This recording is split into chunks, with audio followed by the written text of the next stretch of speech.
যায়, আঙ্গুল গুনে 1000 বার পড়া যায় না। আমি যেমন প্রতিদিন 10,000 বার করে আল্লাহ আল্লাহ জিকির করি গুনে, কারণ আল্লাহ নিজে বলছে কোরআন পাকে, কোন আয়াত আছে দেখো, অকাফা বিনা হাসিবিন, আমি কি গণনাকারী নই?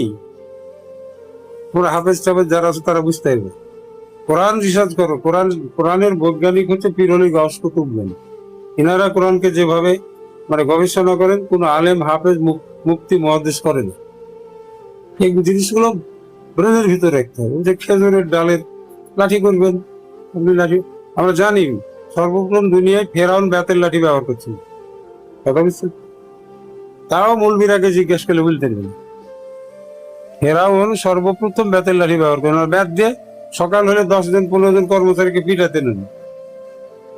খারাপ ওনাকে এই জন্য বলছিল যে পরে ইমান এনে চলো। আমি মুসা আর আল্লাহর প্রতি ইমান আনলাম, যার কারণে তার লাশটা এখনো আছে। মুসা আলাইহিস সালামকে মারল হয়েছে। এই জিনিসগুলো সবসময় গুরুত্ব রাখতে হবে, তসবিহ করতে হবে। তোমার এখন ধরো প্রতিদিন সকালে তুমি 365 বার ধরো কিছু পড়বে, তসবিহ দিয়ে গুনতে ভুল হবে তো। আচ্ছা তুমি একটা জিনিস করো, যে আমরা যেগুলো অজিফা করি এটা গণনা ঠিক রাখতে হবে, নাহলে তো দোয়া কবুল হবে না। পড়লি 2 দুগুণে 4 হয়, 2 দ্বিগুণে 5 হয় না, 5 লিখলে মার্ক দিবে? পরীক্ষায় পড়েছে 2 গুণিত 2, তো 5 লিখলে তাহলে বেশি লেখা অসুবিধা কি? 2 দ্বিগুণে 4 না দিয়ে 5 দিয়েছে। তোমাকে অ্যাকুরেট অজিফা করতে হবে।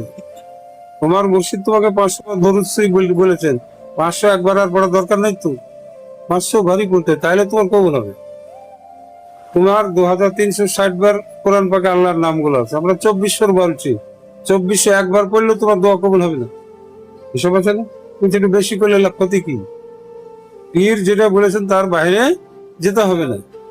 তোমার পীর মুর্শিদ বলেছেন 500 বার দরুদ করে, যদি বলে থাকে 1000 বার করো। আদেশের বাহিরে গেলে সমস্যা। যেমন ধর আমরা আল্লাহুম্মা সাল্লি আলা সাইয়্যিদিনা মুহাম্মাদিন ওয়াসিলাতি ইলাইকা আলাইহিস সালাম পড়ি, আর হযরত আবু বকর সিদ্দিক রাদিয়াল্লাহু বলেছেন মুজাদ্দিদে জামান, কিন্তু মুহাম্মাদিন ওয়াসিলাতি ইলাইকা আলাইহি দুটোই ঠিক আছে। ওনাদের পীর যেভাবে বলেছেন ওটাও ঠিক, আমাদের পীর যেভাবে বলেছে এটাও ঠিক। বাহিরে যেতে হবে না গণনা, বেশি বেশি করছি আমার কখনোই হবে। ইবাদতের একটা সিস্টেম আছে। এখনকার ধরো আলেম ওলামারা যে ফতোয়া দিচ্ছে তসবিহ, বলছে তসবিহ করা নাকি শিরক। হ্যাঁ, ওর কথা শুনবো কেন? আচ্ছা আসো, আমি তোমাকে দেখাতে পারি যে চাস্তের নামাজ আমরা পড়ি, অনেকে পড়ি তাই না?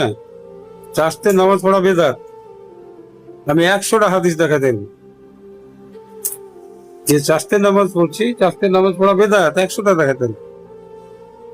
কিন্তু 4 জনের এরকম একটা হাদিস আছে, এটা 100টা হাদিসের চাইতে জোর। হযরত আবু বকর সিদ্দিক রাদিয়াল্লাহু আনহু, ওমর রাদিয়াল্লাহু আনহু, আলী রাদিয়াল্লাহু আনহু, এনারা বলেছেন চাস্তের নামাজ পড়া সুন্নাতে নবী। এমন কোন নবী ছিলেন না যারা চাস্তের নামাজ পড়েননি। হযরত মেন সাহাবী হযরত আব্দুল্লাহ ইবনে আব্বাস রাদিয়াল্লাহু আনহু একবার মা আয়েশা সিদ্দিকার সাথে দেখা করতে গেছে। ওই সময় হযরত আবু হুরায়রাও গেছেন। তোমার দেরি হলো বলে আমি চাস্তের নামাজ পড়লাম, তখন উনি বলেন এটা বেদাত। বলো এবার কি করবেন? এই কারণে কিছু জিনিস বাঁচিয়ে চলতে হবে। এক নাগাড়ে মানে তুমি চাস্তের নামাজ যদি পড়ো তাহলে ওটা বেদাত হয়ে যাবে, মাঝে সাঝে বাদ দিতে হবে। তাহাজ্জুদের নামাজ সহজে পড়তে হবে না, এই জন্যই পড়তে হবে না, ওটা পড়লে ফরজ হয়ে যাবে। তুমি মাঠে ঘাটে হাটে বাজারে গাড়িতে বিদেশে যেখানেই থাকো, তখন তোমাকে চাস্তের এই মানে তাহাজ্জুদের নামাজ পড়া লাগবে। এবার রাতে যে নামাজটা পড়বে ওটা তাহাজ্জুদের মতো, ঘুম ভেঙেছে রাতে, বাস ওটা পেশাব পায়খানা করলে করে উযু করে 2 রাকাত পড়ে নিলে নফল।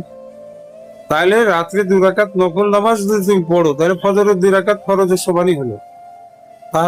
তাহাজ্জুদ লোক নামাজ পড়ে কুড়িয়া লোকদের জন্য। তাহাজ্জুদের নাম যারা কুড়িয়া লোক থাকে না, কিছু কুড়িয়া লোক থাকে, খাটে না, কাজ করে না, খেতে পায় না। আবেদদের জন্য, মুমিনদের জন্য, মুত্তাকিদের জন্য, ওলি আল্লাহদের জন্য তাহাজ্জুদের নামাজ না, এদের জন্য সালাতুস সাদাত। কত বিষয় দেখবো আমার বই লেখা আছে সালাতুস সাদাত।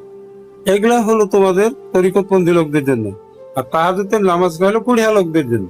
এক কথা বলছেন, এই মুন্সি মৌলবি তারা পড়বে, কি করবে? তাহলে তাহাজ্জুদ পড়তে তার সময় লাগে না?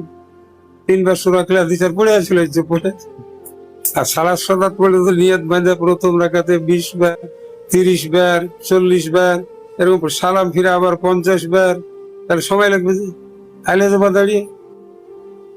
আর তাহাজ্জুদ যদি পড়তে হয় তাহলে ওলি আল্লাহদের নিয়মে পড়ো। আমি যেমন মাঝে মাঝে তাহাজ্জুদ পড়ে, রেগুলার পড়ি না, প্রত্যেক রাকাতে সূরা ইয়াসিন দিয়ে পড়ি একবার করে, দাঁড়িয়ে তাইলে যাইতে হয় মনে করো। হাফেজদের মতো যদি তুমি তাহাজ্জুদে সূরা ইয়াসিন পড়ো তাহলে তোমার তাহাজ্জুদ হবে না। যেভাবে কেরাত করি ইয়াসিন ওয়াল কুরআনিল হাকিম ইন্নাকা লামিনাল মুরসালিন, তো সময় লাগবে তো। একবার সূরা ইয়াসিন পড়তে 15 মিনিট লাগে আমার, তাহলে 4 বার পড়ি 4 রাকাতে 60 মিনিট লাগে, 1 ঘন্টা। কুড়া লোকেরা পড়বে, 3 বার সূরা ক্লাস দিবে, আর মনে করো তাহাজ্জুদ পড়ে নিল। তাহাজ্জুদের দরকার নাই। তরিকতপন্থীদের জন্য নামাজ হলো রাতে যখনই ঘুম ভাঙবে তখনই ওইটা 2 রাকাত পড়ে নিই। ঘুম তো ভাঙেই রাতে, সারা রাতের ভিতরে একবারও ভাঙে না, প্রসাব লাগে না।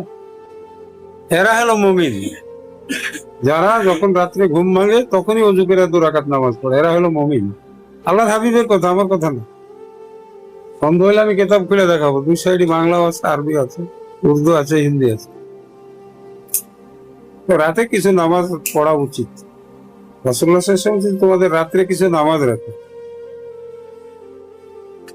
কুমিল লাইলা ইল্লা কলিলান নিসফাহু বিনকুস মিনহু কলিলা, রাতের কিছু অংশ তুমি ইবাদতের জন্য রাখো।